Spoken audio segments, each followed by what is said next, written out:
Voice of silence. உபநிஷத்துலேயும் மௌனம் வாக்கியா பிரகடித்த பிரம்ம அப்படின்னு சொல்கிறது. மௌனமே சமாதானம். மௌனம் இது ரமண மகரிஷி அவர் கூட மௌனத்திலே இருந்தார். மெஹர் பாபா அவள்லாம் மௌனத்திலே இருந்தாள். மெஹர் பாபாவோட ஃபோட்டோ பார்த்தாலே நமக்கு புரியும். அவர் கையில் போட்டிருக்கிற ஒரு முத்ரை அது மௌன முத்ரை. அவர் ரொம்ப முக்கியமான குரு. அதை மௌனத்தை ப்ராக்டிஸ் பண்ணி நமக்கு காட்டினவர். ரமணர் கூட மௌனமாக தான் இருந்தார். அதாவது ரொம்ப பிரச்சனையாக இருக்கிறவா அவர்கிட்ட போனாக்க அவர் பேசலைன்னாலும் அவரோட மௌனமே அவளுக்கு ஆன்சர் கிடச்சிடும். சில சமயத்தில் அவர் பேசுவார். ஜெயின்ஸ்லாம் கூட மௌனசாமி இருக்கா. திகம்பரர் அவள்லாம் பேச மாட்டா. மகாவீருங்கிறது 24 மனு தீர்த்தங்கரர். இதுக்கு முன்னாடி மகாவீர் இதில் நிறைய பேர் இருந்தால் அதுக்கப்புறமும் நிறைய பேர் வருவா. ஆனால் மகாவீரை மட்டும்தான் நமக்கு தெரியும். புத்தரும் அப்படிதான். மகாவீர் ஜெயின், அவளும் பேச மாட்டா. அவள் சிஷ்யர்கள்லாம் அந்த சாதனையில் போய் குருவோட லெவலுக்கு போய் யாரேனும் இந்த வெளியில் டிவோட்டிஸ் கேள்வி கேட்டாக்க குரு மனசில் இருக்கிறத சொல்கிறத எழுதி அவளுக்கு கொடுப்பா.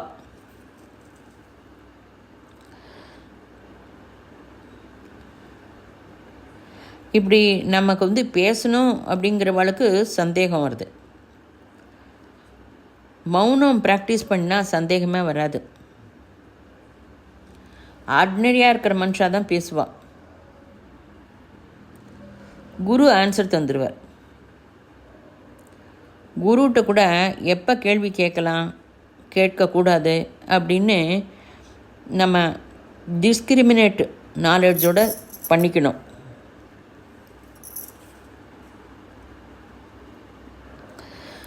சரியா தப்பாங்கிறது கிடையாது.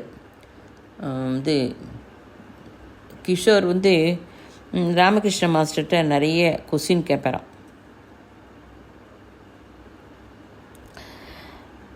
அப்போ மற்றவா நினைப்பா இவன் ஒன்றும் ப்ராக்டிஸ் பண்ணாமல் நிறைய கொஸ்டின் கேட்குறா அப்படின்னு நினைப்பா. ஆனால் எனக்கு அதை பற்றி கவலை கிடையாது. என்னோட கேள்விக்கு அவர் கரெக்டாக என்னை புரிகிற மாதிரி சொன்னார். அதுக்கு ஆன்சர் சொல்வார். சில சமயம் கோச்சுப்பார். நான் அவரோட டிசைபிள், அவரை விடமாட்டேன். எனக்கு அவரை மாதிரி சொல்கிற ஆளும் யாரும் கிடைக்கல. எனக்கு அவர் கிடைச்சிருக்கார். அவர் எனக்கு புரிகிற மாதிரி நன்னா சொல்லித்தரார். அவரை விட்டுட்டு நான் எங்கே போவேன் அப்படின்னு சொல்கிறார் கிஷோர். மாஸ்டர்கிட்ட எந்த கேள்வி கேட்டாலும் அதுக்கு ஆன்சர் சொல்வேன். நம்ம கேள்வி கேட்குறதுக்கு முன்னாடி நம்மளுடைய அருகதையை கூட அதிகப்படுத்திக்கணும். அப்போ நம்மளுடைய அருகதையை கொஞ்சம் இம்ப்ரூவ் பண்ணிட்டா நமக்கும் நம்ம கேட்குற கேள்விக்கும் பதில் சொல்கிற மாதிரி நல்லா இது கிடைக்கும், குரு கிடைப்பா.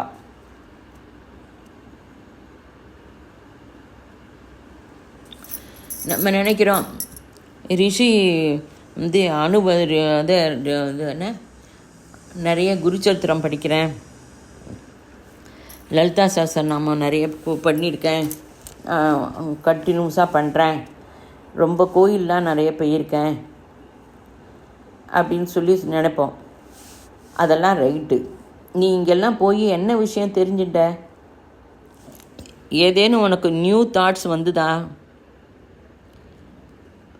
நேற்றுக்கு இருந்ததுக்கும் இன்றைக்கும் உனக்கு ஏதேனும் இம்ப்ரூவ்மெண்ட் தெரியுறதா? இந்த கேள்வியை நீ தினம் கேட்டுக்கணும். மௌன வாக்கியமே கண்டினியூவாக உன்னுக்குள்ளே இந்த சர்ச்சை நடந்துட்டு இருக்கணும். இப்போ உனக்கு ஏதேனும் ஒரு பெரிய வேலை பண்ணணும், ஏதேனும் ஒரு எஸ்ஸே எழுதணும் அப்படின்னா நீ கொஸ்டின் கேட்டுக்கணும், உன் மனசுக்குள்ளேயே கேட்டுக்கணும். Do you know this one day or 2 day wait question வரும்.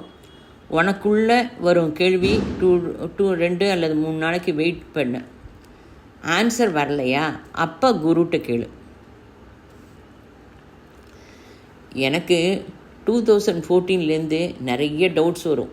சந்தேகம் வரக்கூடாது அப்படிங்கிற சந்தேகம் வருது அப்படின்னா என்ன கான்ட்ரடிக்ஷன் அப்படின்னு தோணும். இப்போ நீ ஏதோ எழுதுறதுக்கு நினச்ச ஆன்சர் வரல, அப்போ நீ குருட்ட கேளு.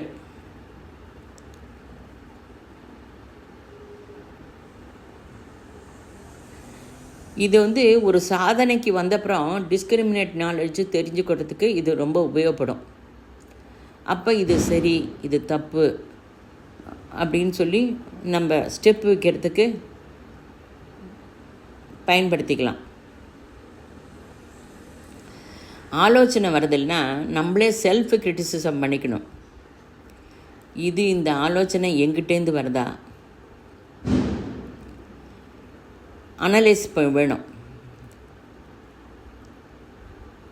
எங்கிட்டேருந்து வருதா அந்த ஈகோலேருந்து வருதா நமக்கு தெரியாது. நாம் பேசுகிறோமோ ஈகோ பேசுகிறதா? சீக்ரெட் டாக்டரின் voice of silence students very கேர்ஃபுல்லாக ஆலோசனை பண்ணணும். நம்ம தினம் காத்தால சாயங்காலம் குளிக்கிறோம், உடம்பு குளிக்கிறோம், மனசையும் க்ளீன் பண்ணிக்கணும். அதுக்கு என்ன பண்ணலாம்? தியானம், ஜபம், பூஜை, இதெல்லாம் மனசை க்ளீன் பண்ணிக்கிறதுக்கு. You have to correct your self.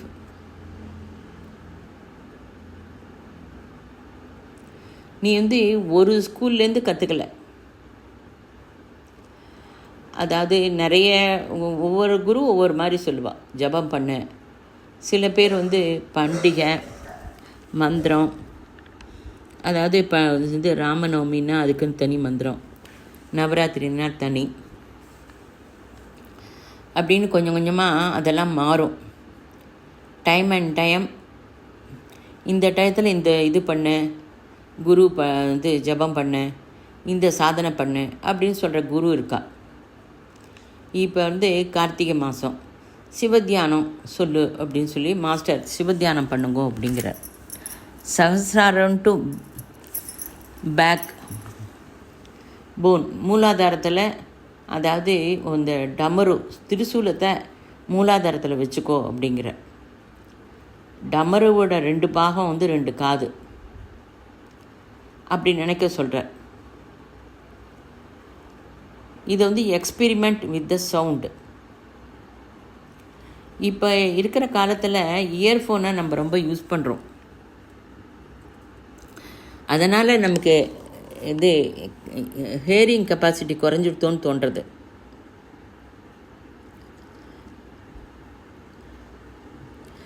இயர்ஃபோனை குறைவாக யூஸ் பண்ணால் நல்லது.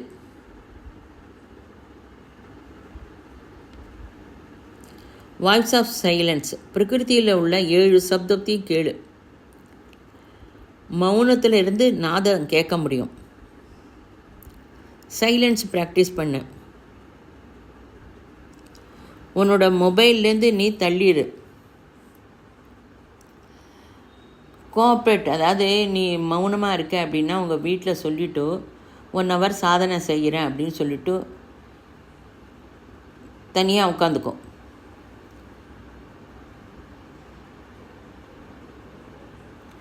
அப்போ இன்னர் வாணி கேட்கும்.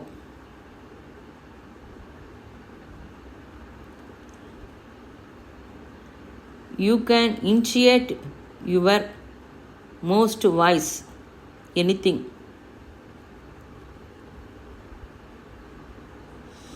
நீ மௌனமாக இருக்கும்போது உன்னோட உள்ளேருந்து சத்தம் கேட்க முடியும். அது ஒரு நாளில் வராது, பழக பழக தான் வரும். அந்த இன்னர் வாய்ஸ் கேட்கும்போது வெளி சப்தமும் கேட்கும். சில டைம் நானே உன்னோட குருன்னு சொல்கிற மாதிரி குரு கூட வருவா. நான் உன்னை பயப்படுத்தலை, இது உண்மை.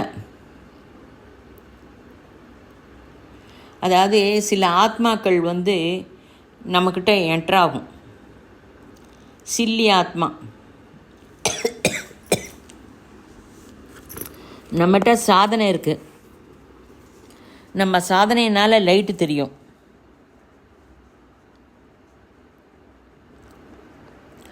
Wonderful energy. அந்த எனர்ஜி உனக்கும் எனக்கும் தெரியாது. அந்த light come out of your body. அது அந்த சில்லி ஆத்மாலாம் இருக்கே, அவளுக்கு இதெல்லாம் வேணும்.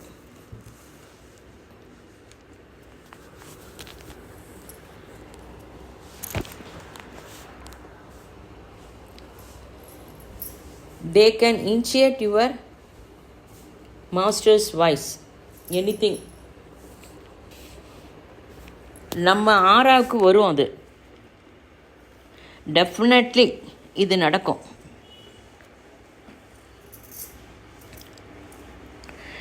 இப்போ கணபதி கணபதி அதாவது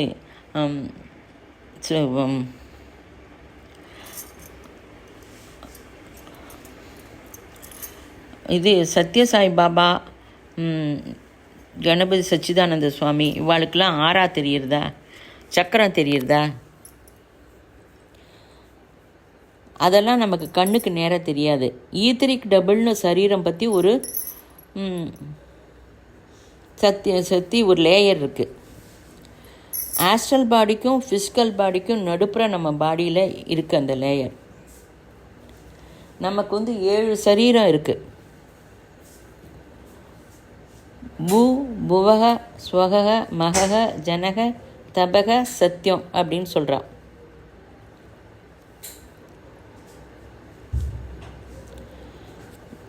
ஈத்தரிக் விஷன் வந்துதா?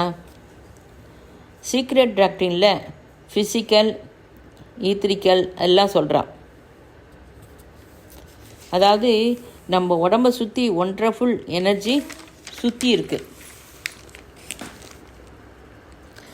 ஆஸ்ட்ரல் பாடி, மென்டல் பாடின்னு சொல்கிறோம். அதாவது ஷட் சக்கரத்தை சுற்றி இருக்கிற layer. You should feel it. 7 சரீரம் இருக்குதுன்னு புராணத்தில் சொல்கிறான். மென்டல், புத்திக்,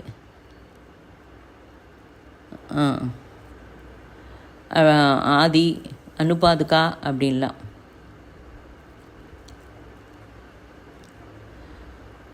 நம்ம நினச்சா திங்கிங் பேட்டர்ன் கூட மாறும்.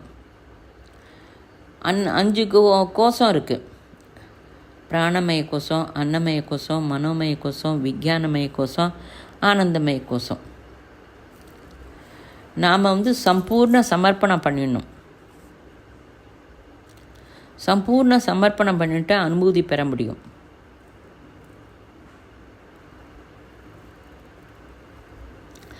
நம்மக்கிட்ட மென்டல், ஈத்தர், ஆஸ்ட்ரல் பாடி இருக்குன்னு நம்பினா நாம் இப்படி இருக்க மாட்டோம்.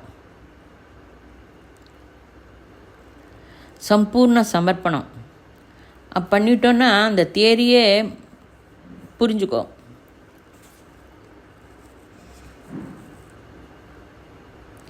இப்போ சாப்பிடும்போது நன்னா இருக்குது, இஷ்டப்பட்டு சாப்பிடும்போது அது எப்படி இருக்குது? அதாவது வெஜிடேரியன் சாப்பிட்றவாளுக்கு பருப்பு ரொம்ப முக்கியம், நான் வெஜிடேரியன் சாப்பிட்றவாளுக்கு சிக்கன் ரொம்ப முக்கியம், நடுப்புற இருக்கிறவாளுக்கு எக்கு.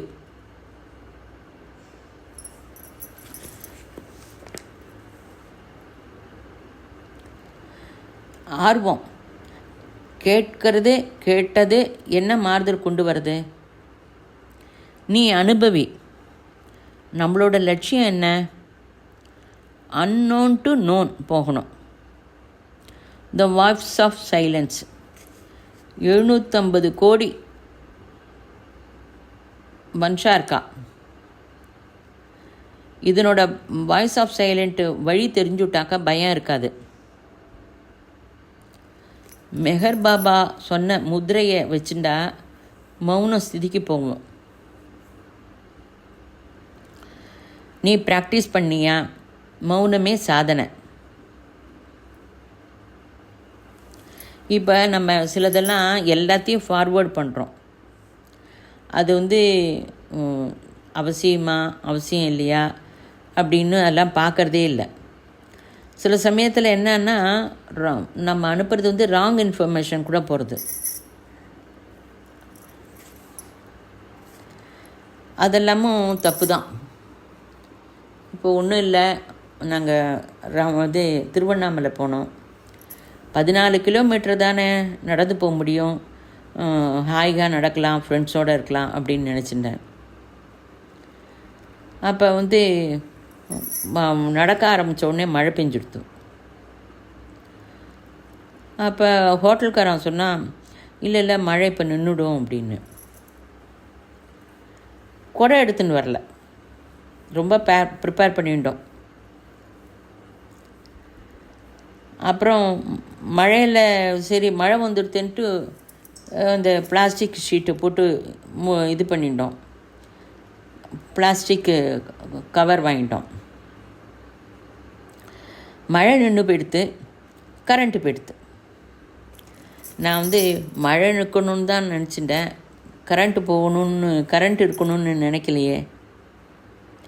வித்தவுட் கரண்ட் எல்லோரும் நடந்தோம். பிளாசிபோவை பற்றி நம்ம சொல்லியிருக்கோம் உங்களுக்கு. எல்லா இடத்துலையும் ஈகோ ஷட்டராக ஆகுது. நம்மகிட்ட விஸ்லேஷனம் வேணும். You have to think your self. நம்மளுடைய டிட்டர்மினேஷன் நம்மளுடையது தான். அதாவது நம்ம ஒரு வார்த்தை சொன்னால் அந்த வார்த்தை மீது விஸ்வாசம் இருக்கணும். அதாவது நீ உன்னோட வார்த்தை மேலே விஸ்வாசம் இருக்குது, அந்த நம்பிக்கை இருக்கா மாதிரி ஒரு குரூப்பை மாதிரி தயார் பண்ணிக்கணும். அப்போ அந்த குரூப்போடு என்னென்னா, உனக்கு ஒரு நாலெட்ஜு, அவன் ஒரு விஷயம் தெரிஞ்சிருக்கு, அவளுக்கு ஒரு விஷயம் தெரிஞ்சிருக்கு அப்படின்னா ஷேர் பண்ணிட்டு ஒரு 5 பேர் இருந்தால் கூட போகிறோம். உங்களோட நாலெட்ஜை இது பண்ணிட்டு ஷேர் பண்ணிட்டு நல்லா முன்னேற்ற பாதையில் போக முடியும். அதாவது நீங்கள் சொன்ன அந்த ஒரு வார்த்தை சொன்னாக்க அது மற்றவாளுக்கு நம்பிக்கையும் தரணும். இப்போ உதாரணத்துக்கு ஏதோ ஒரு அவசியமாக இருக்குது, ஒன்றும் இல்லை, இந்த குரூப்பில் போய் ஒரு வார்த்தை சொல்லு, அவள் பண்ணிடுவா அப்படின்ட்டா அவள் உங்களுக்கு அந்த ஏற்பாடெல்லாம் பண்ணி கொடுத்துடணும். அந்த மாதிரி ஒரு குரூப்பு தயார் பண்ணிக்கணும்.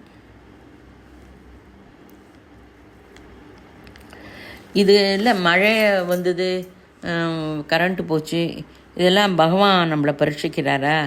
பகவானுக்கு இதே வேலை. நம்மளோட தீர்மானம் நம்மளோட இது. நம்ம இன்றைக்கி ஒரு வேலை பண்ணணும்னு நினச்சா அந்த வேலையை கண்டிப்பாக பண்ணிடணும். அதுக்கு எத்தனை இடைஞ்சல் வந்தாலும் அதை பண்ணிடணும். அப்போ யாருக்குமே இவாள்கிட்ட ஒரு வேலை சொல்லிட்டா இவா கண்டிப்பாக பண்ணிடுவா அப்படிங்கிற ஒரு கான்ஃபிடென்ஸ் வரும்.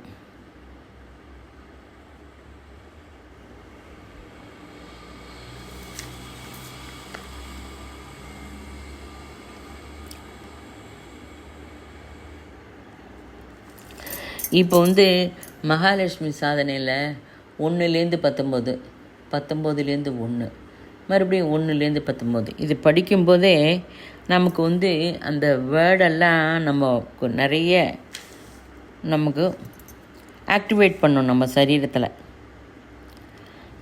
அப்புறம் கடைசியில் லலிதாவும் படிங்கும். நிறைய மாறுதல் நடக்கிறது. அது படிக்கும்போதே சில உங்களுக்கு தாட்ஸ் எல்லாம் வரும்.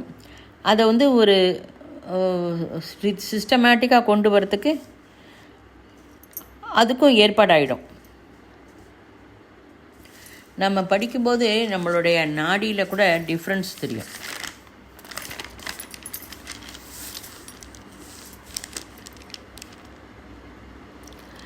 அதாவது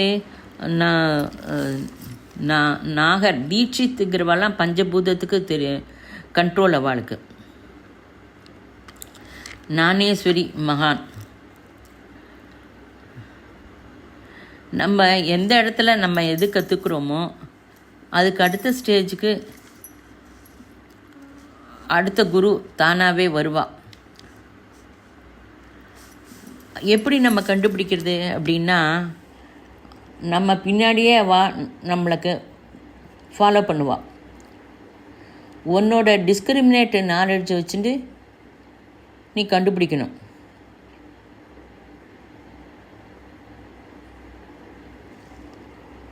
இப்போ லலிதா சஹஸ்ரநாமத்தில் அந்த வாக்தேவதைகள்லாம் எவ்வளோ சொல்லிருக்கா நம்ம எல்லாம் படிக்கிறோம். அக்ஷரம், cosmic sharing of Dhyan,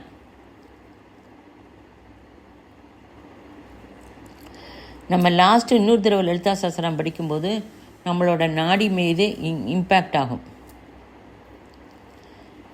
psychic development ஆகும்.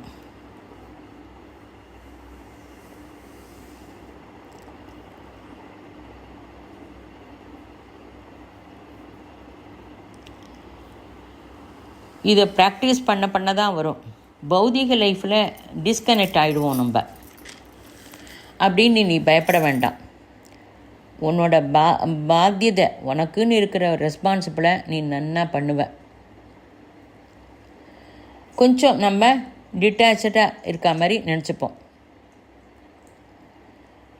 அது எல்லாத்துட்டையும் இல்லை. ஃபேமிலியில் எமோஷன் நம்ம மைண்டு போகக்கூடாது. அதாவது எப்படிப்பட்ட நியூஸ் வந்தாலும் எமோஷனை கான்கோர் பண்ணணும். அதை மேனேஜ் பண்ண கற்றுக்கணும். அப்படி பண்ணும்போது மனசு மீது வாக்கு மீது கண்ட்ரோல் வரும். மனசு ரகரகமாக நிர்பந்தம் பண்ணும். அப்போ என்ன பண்ணணும்? சுவாசம் மீது கண்ட்ரோல் வைக்கணும். சுவாசம் மீது கவனம்.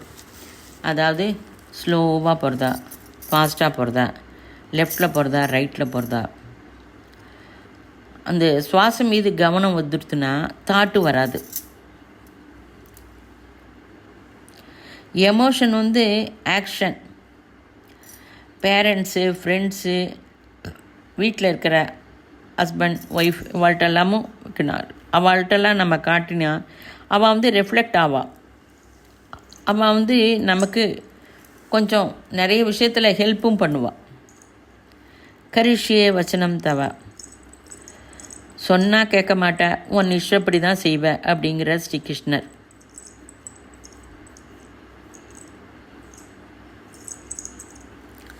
எப்போதுமே நம்ம என்ன தப்பு பண்ணுறோன்னா, நம்மளோட தப்பெல்லாம் இன்னொருத்தர் மேலே தான் போடுறதுக்கு ட்ரை பண்ணுறோம்.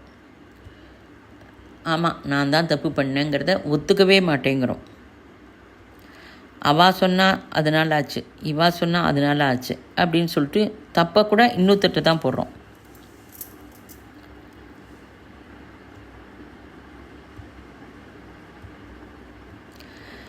மனசை கண்ட்ரோல் செய்யலைன்னாக்கா உபயோகம் இல்லை.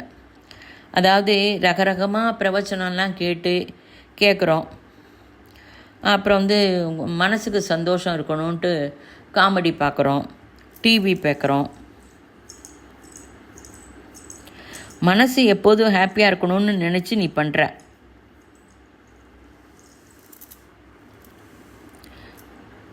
அதாவது நன்னா தூக்கம் வரணுன்னா ஃபிசிக்கலாக நிறைய வாக்கிங் பண்ணாக்க தூக்கம் வரும்.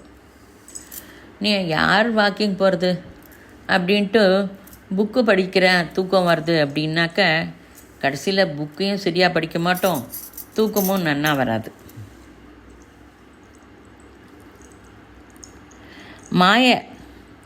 மாய பின்னாடி என்ன இருக்குது அது தெரியாது. இந்த புக்கு வாய்ஸ் ஆஃப் சைலன்ஸ் புக்கில் 15 வரி எழுதியிருக்கார் அப்படின்னா அவர் 60 பேஜ் படித்து அந்த மேட்ரை 15 லைனில் எழுதியிருக்கார். நீ அந்த 15 லைனை படித்தாக்க அந்த 60 பக்கம் படிச்சுட்டு எழுதின அந்த மேட்ரை நீ கிரகிச்சுக்கணும். அந்த திறமை உனக்கு வரும் நீ கான்சன்ட்ரேஷன் பண்ணி படித்தாக்க.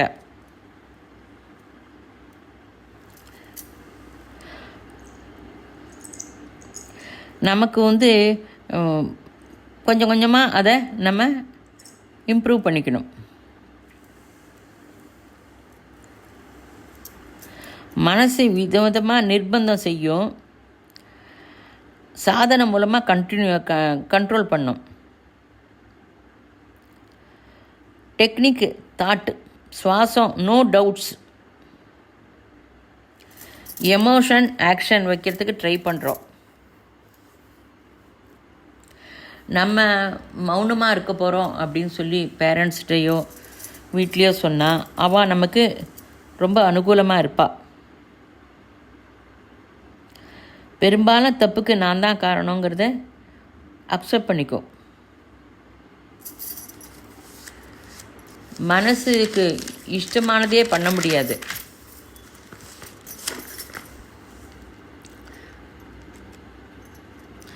மனசு எப்போதும் சந்தோஷமாக இருக்கணும்னு நினைக்கிறோம். அது இது you are conditioning your mind. Jiddu Krishnamurti கரெக்டாக சொல்வார். மௌனம் ப்ராக்டிஸ் பண்ணு. The voice of silence, the voice of the nature of dharana. The mind is the great. இந்த முக்கியம் சைலன்ஸு. மாயைக்கு பின்னாடி என்ன இருக்குது தெரியாது.